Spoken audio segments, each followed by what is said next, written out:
Now, the folks who are working in this digital service, they're having a great time.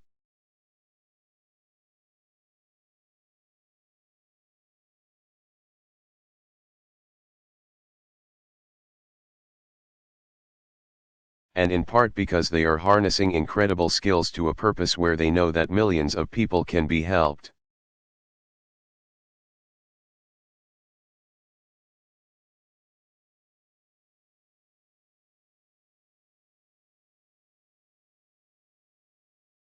And what they'll tell me is that as long as they feel that they've got a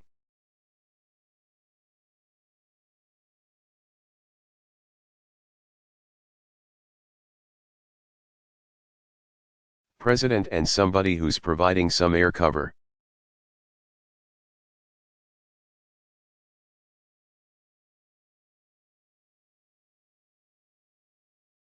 there's no system that they can't get in there and work and change and make it significantly better.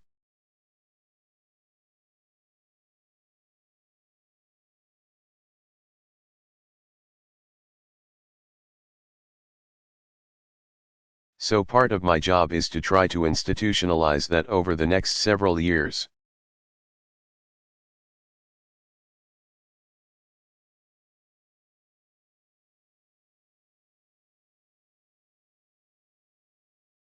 And I want to make sure that the next president and the federal government from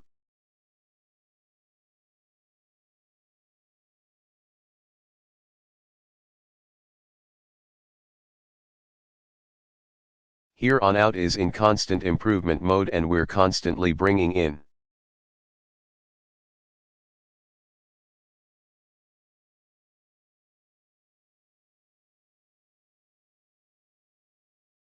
new talent and new ideas to solve some of these big problems. It can be done.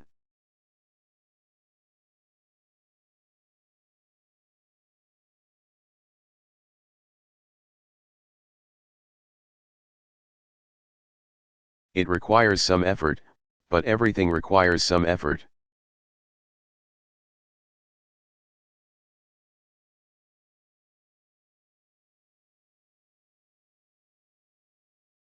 Moderator Smith, because, Mr.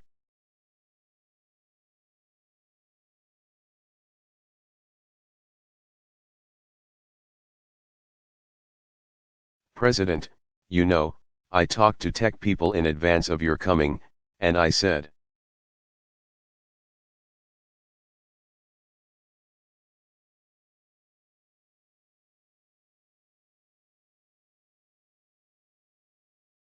if you were asked by the president or by the administration to come in and work with them,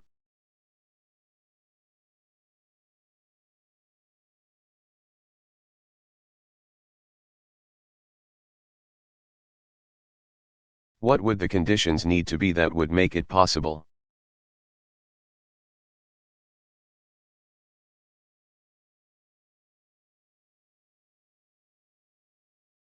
And they said, well, we would need some kind of a carve-out, some kind of flexibility from rules and regulations.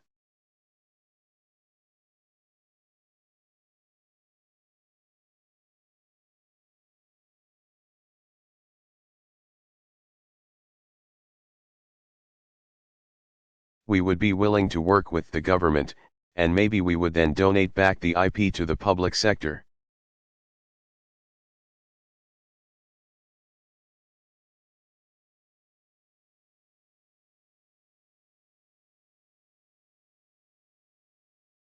Or if we want to give some of the employees from our payroll the opportunity to work in government.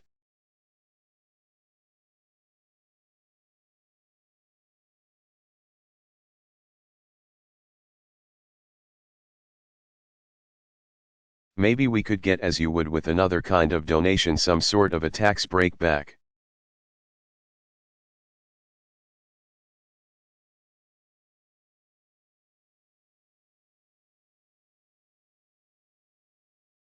We'd be willing to work, but the government would have to come at least a little bit in our direction.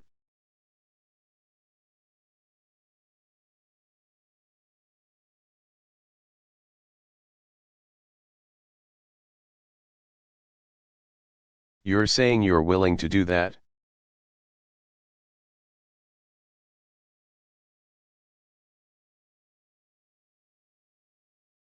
President Obama, well, I'm not saying I'm willing to do it, I'm saying we're doing it.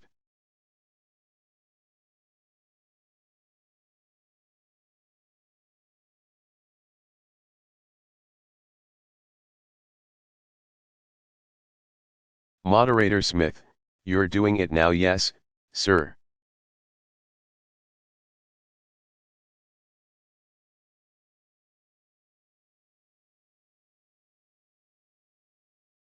President Obama, it is currently happening.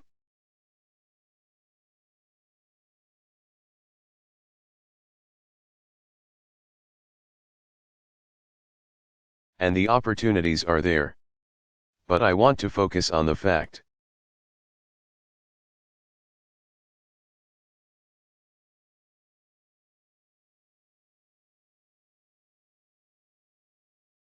that there are different ways for people here to get engaged.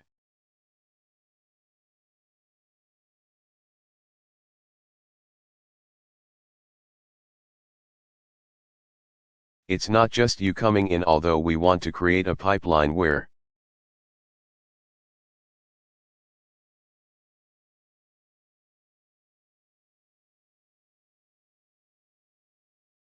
there's a continuous flow of talent that is helping to shape the government.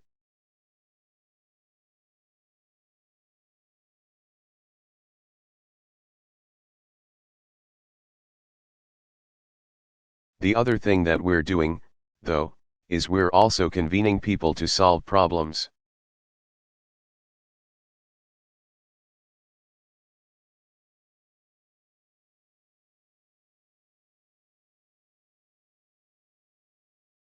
And they may in their existing roles be able to work together to make a huge difference.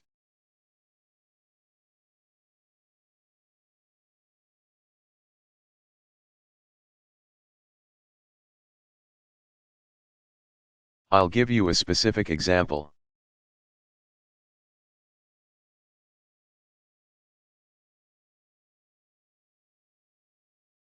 Before I came in here, I met with an incredible group of people, entrepreneurs, movie makers.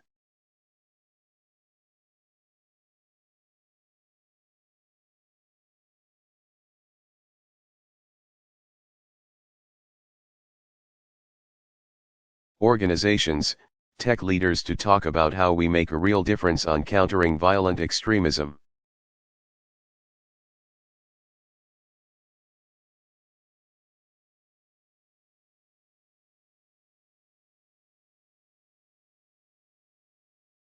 It's not enough if we're going to defeat ISIL just to take out their leadership or to control certain territories.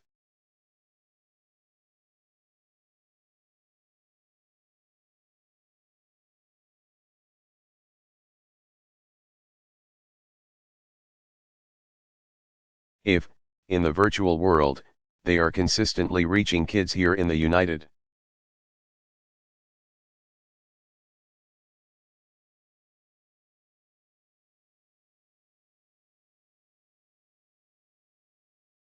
States or elsewhere in the world and recruiting them and twisting their minds to do terrible things.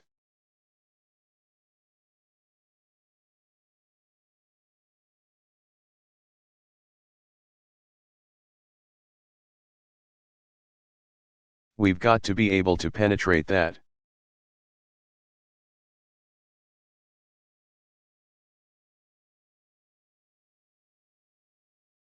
For good reasons, we don't want the government to be the lead on that.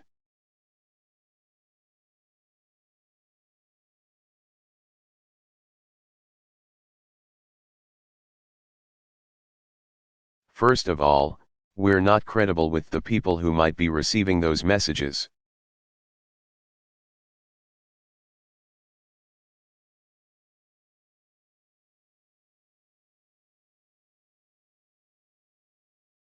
Second of all, it's dangerous if the government gets in the business of propaganda.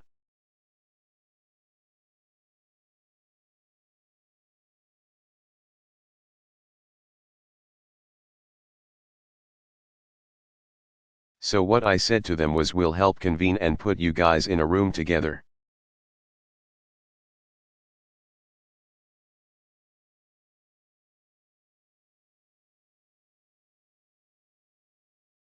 Where there are resources that are necessary, we can help provide it.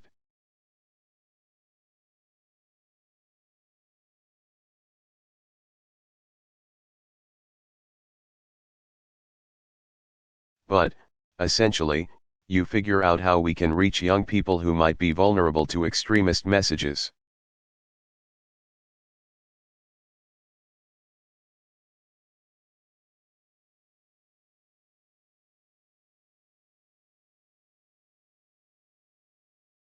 You tell us, based on the analytics and the data and the algorithms that you're working with.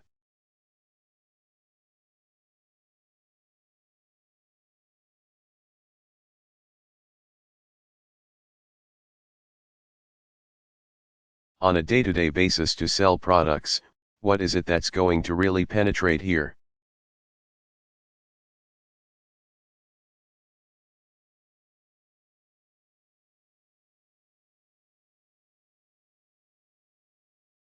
How can we amplify powerful stories that are already taking place? So,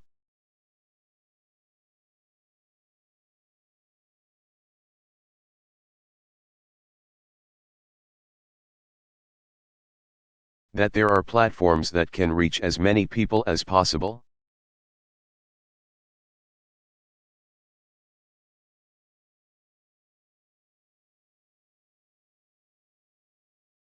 Moderator Smith, so whether you solve the problem or they solve the problem, it's all good.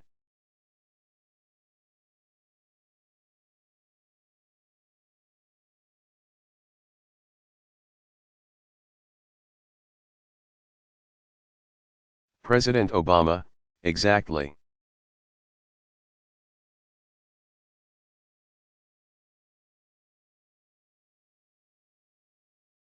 I've give you a second example, and that is the issue of voting.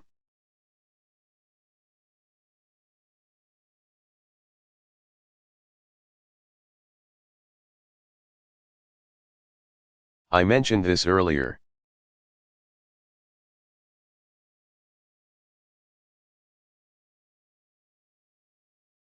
We're the only advanced democracy in the world that makes it harder for people to vote.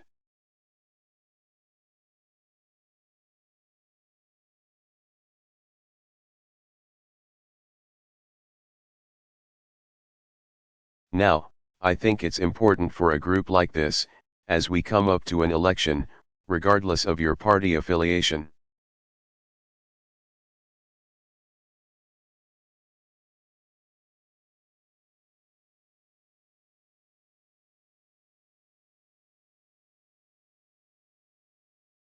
To think about how do we redesign our system so that we don't have 50% or 55% voter participation on presidential elections.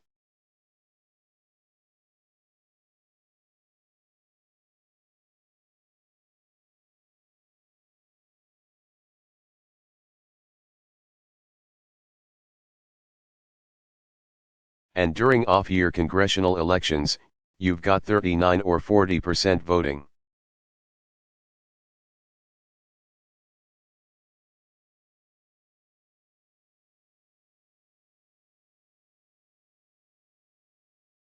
Moderator Smith, Mr.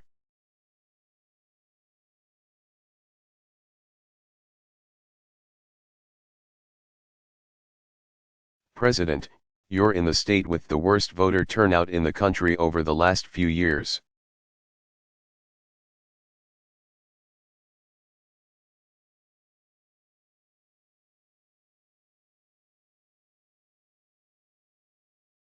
President Obama, by coincidence.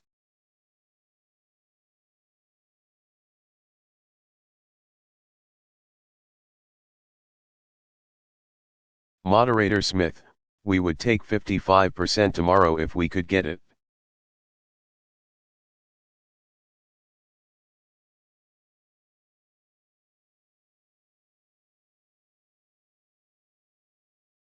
President Obama, there is a reason I'm bringing this up.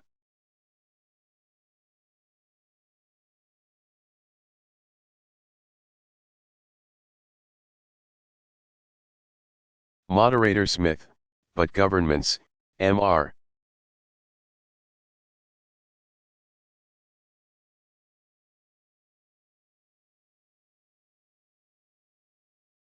President, governments need to play a role in it.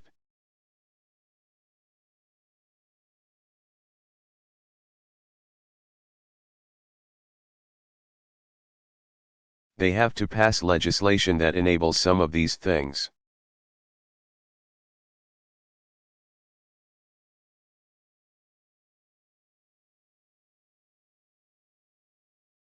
President Obama.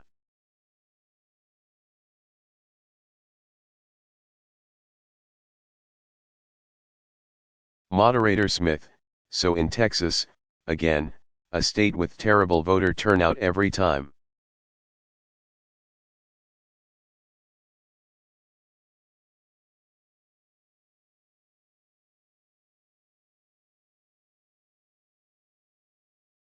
We broke records on primary day, but we still had the second worst voting age participation of any state that's voted so far.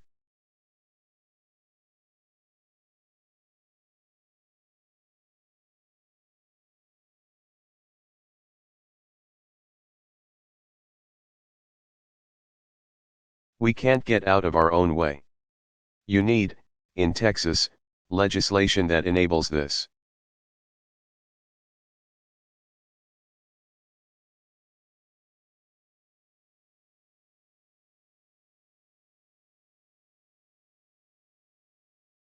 We won't even allow people to register to vote, not vote.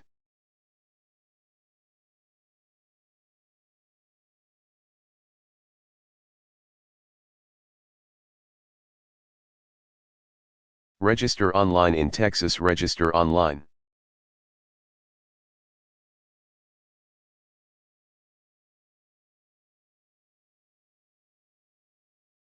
We can pay our taxes, we can hold our phone up at the supermarket to pay with our credit card.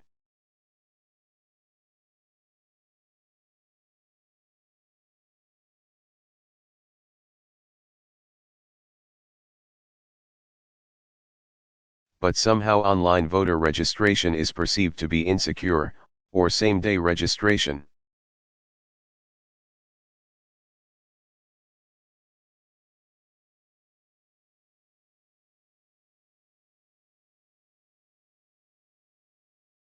President Obama, it's not insecure.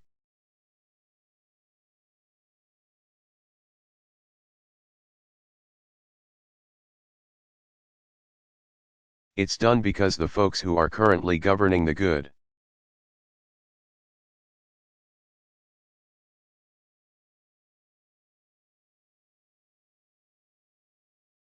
State of Texas aren't interested in having more people participate.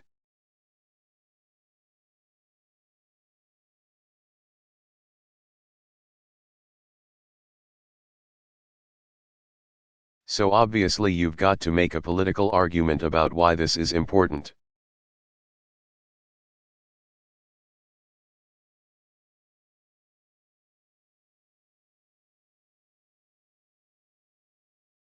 And not every state is going to move along the same direction.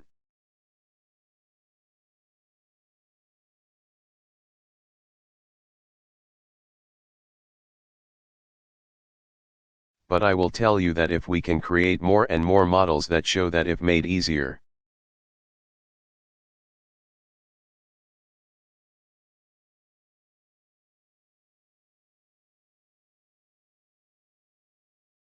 more people vote, and that it is seamless and that it is secure, and jurisdictions that are willing to adopt.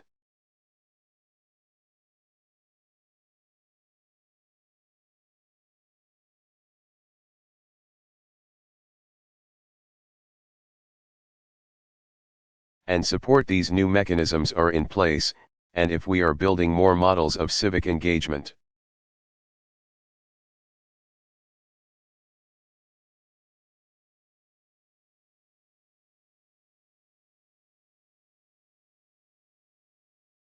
And using the tools and technology that we're using to buy things to participate in self-governance.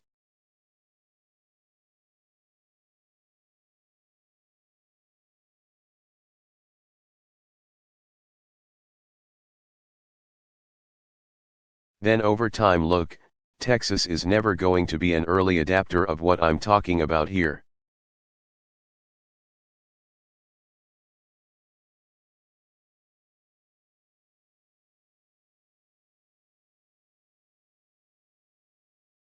Moderator Smith, let me stay with Texas and touch on something you alluded to earlier, that there are a lot of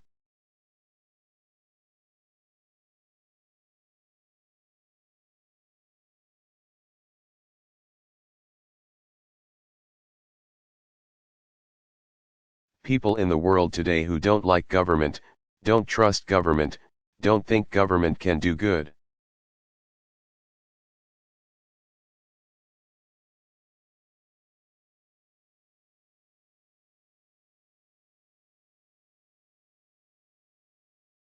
You are in Texas, the hating on government capital of the Western world, right?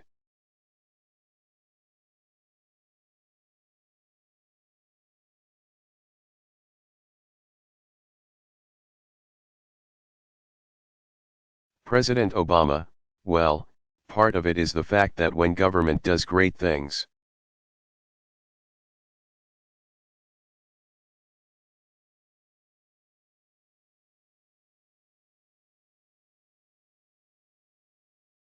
we take it for granted and it's not a story.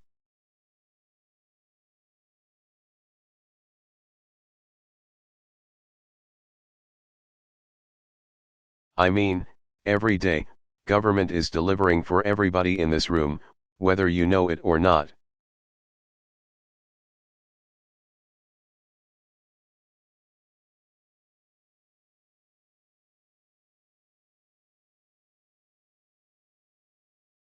I can find the fiercest libertarian in the room who despises every level of government.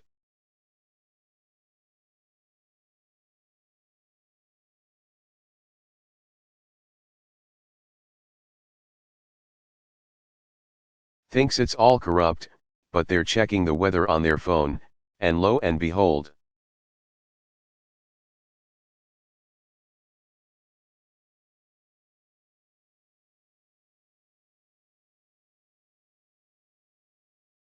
It turns out that there's a government satellite out there that is facilitating that.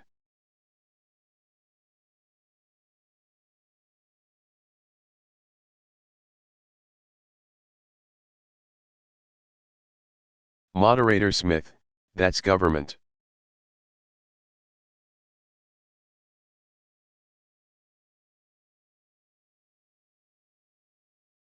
President Obama, and they'd be really irritated if they couldn't figure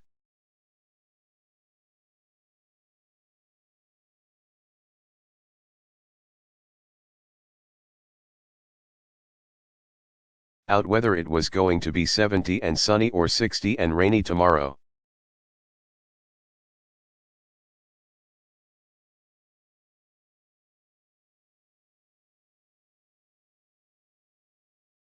But that's not reported as government.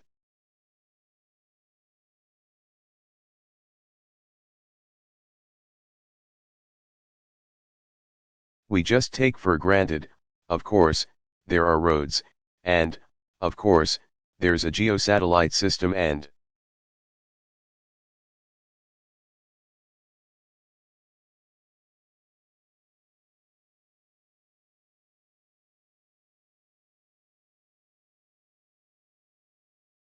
of course, we have special forces who are making sure that folks aren't blowing up our buildings.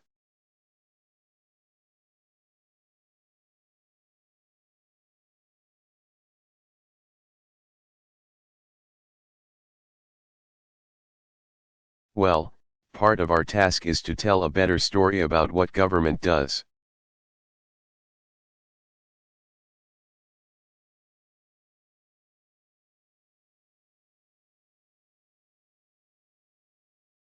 Now, government is often its own worst enemy in the sense that it has to also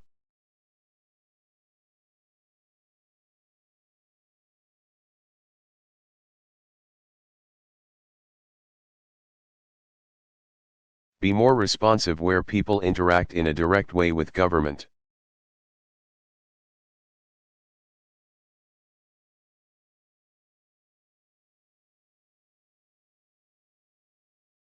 I've said before that I could change the politics of America faster than just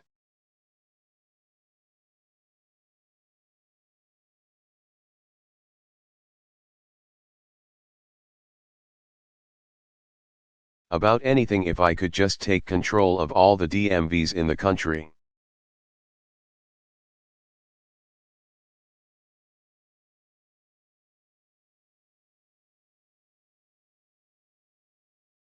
Moderator Smith, and they walk away frustrated.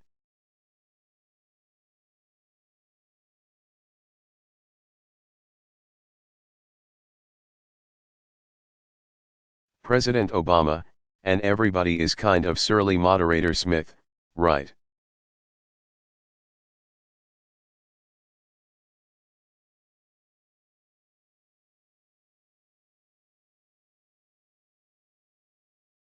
President Obama, that's their impression of government.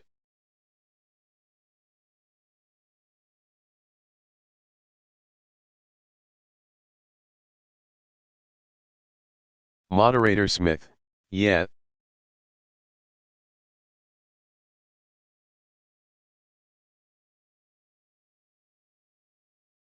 President Obama, or if their primary interaction with government is the IRS.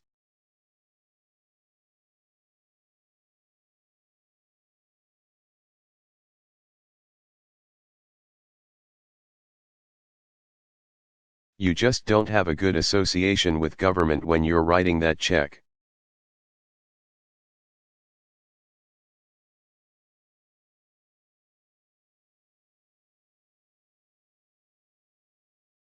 But if we make it easier, if it's being done online, if suddenly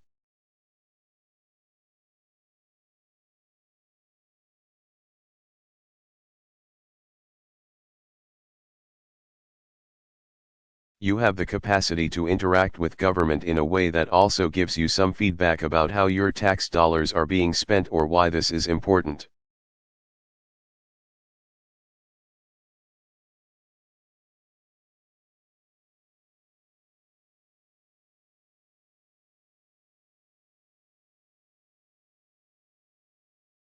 Or what you're doing, so that it's a two-way exchange as opposed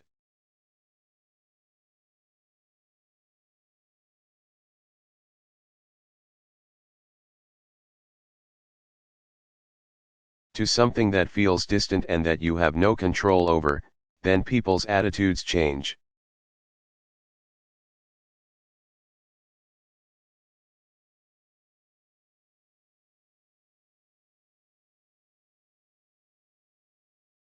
Now, here's the problem, and this is why politics matter.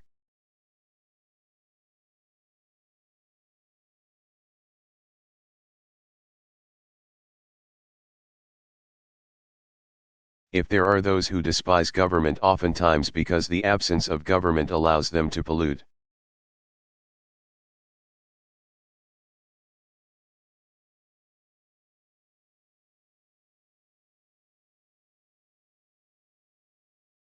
Or keep as much money as they can, or not have to answer to consumers who are complaining about their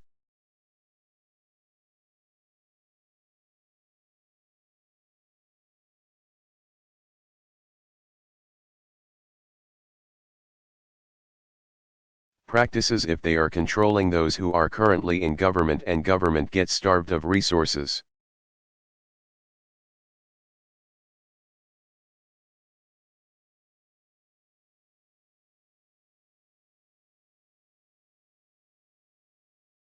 Then it can be a self-reinforcing notion that, in fact, government doesn't work because it's being starved.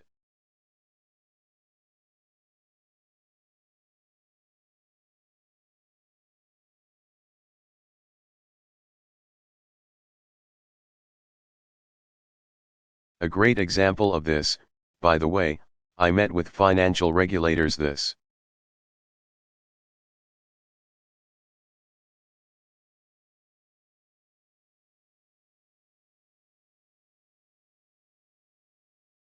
week to just get a report back on how we're doing on Wall Street reform.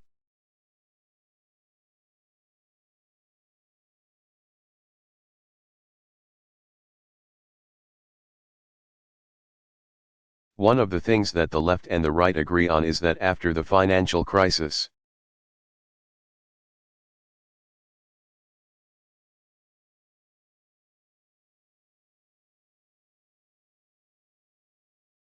nothing changed, and all those folks on Wall Street who had done these terrible things just got away with it.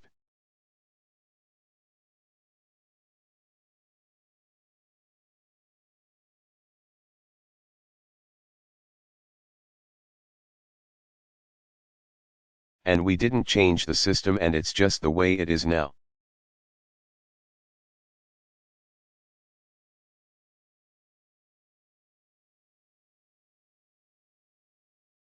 Well, the truth of the matter is, actually, a lot changed.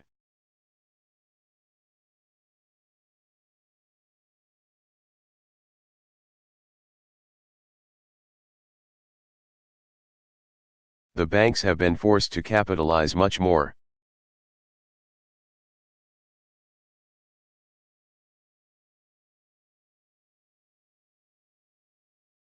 Some of the shoddy practices have been shut down.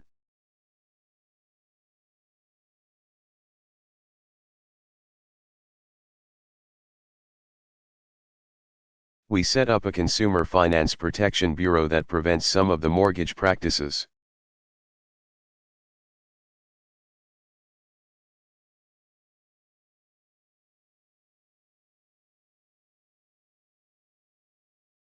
That had ended up not only hurting individuals but also destabilizing the entire system.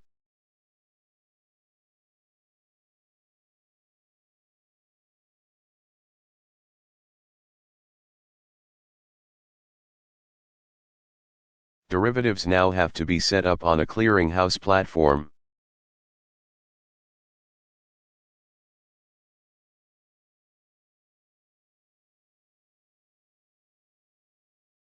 That allows oversight in a way that didn't exist before.